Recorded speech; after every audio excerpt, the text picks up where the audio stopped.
maali Oromoo first yookiin ani Oromoodha jechuun kun maali wanni habashoota akkanatti aarsee Oromoota walitti fidee maali jennee wanta takkaa lama qabxii takkaa lama sanii tuquun barbaada. Namni tokko ani Oromoodha yookiin ani ana gaafa jedhu waa lama jechuu jira. Tokko ani eenyummaa kiyyatti maalummaa kiyyatti hin qaanfadhu. Maaliif yoo jenne maalummaan kiyya sun eenyummaan kiyya sun aadaan kiyya sun seenaan kiyya sun waan irraa qaanfatan hin qabu. Tanamaatii gadii miti. Tanamaatii gadii miti.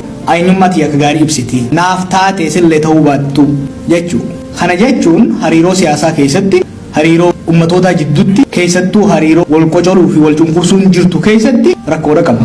Maaliif namni tokko ani ana gaafa jee sun wanti yaanarraan tuqinii dhufa jechuudha. Sun akka kiyyaa narraan tuqiniitu dhufa jechuudha. Namni tokko Oromummaa kiititti boone jechuun Oromummaatti aanee Oromiyaa dhufa jechuudha. Oromiyaan maal of keessaa qabdi? Uummata Oromoo qofa osoo hin ta'in margaacita of keessaa qabdi. Albuuda of keessaa qabdi. Loonfee of keessaa qabdi. Alagaan biyya teenya kanuuf nu jaalatee yookiin nu lafarraa fixuuf osoo hin ta'in qabeenya keenya nurraa saamuudhaaf jechuudha. Namni tokko